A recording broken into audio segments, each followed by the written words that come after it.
அந்த கேரக்டருக்காக அவர் பண்ண வேண்டிய சூழ்நிலை. அவர் அந்த மாதிரி கேரக்டரே கிடையாது. பொம்பளை பசங்கன்னா இப்படி தான் இருக்கணும், ஆம்பளை பையனா நான் வந்து புல்லட் ஓட்டுவேன், எனக்கு அது அது கார் ஓட்டுவேன். ஸோ அந்த தைரியம் அதெல்லாம் வந்து அவர் அடிச்சுக்கவே முடியாது. பட் அவருக்கு அமைஞ்ச கேரக்டர் அப்படி.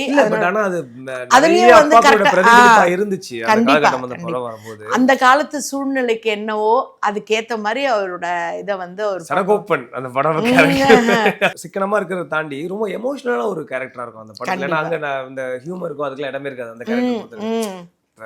வெண்ணராடி மூர்த்தி ஐயா வந்து ஒரு பக்கம் காமெடி பண்ணிட்டு இருந்தாங்க, எல்லாருமே சுந்தரராஜன் சார் இருக்காங்க, எல்லாம் ஒரு பக்கம் பண்ணிருப்பாங்க.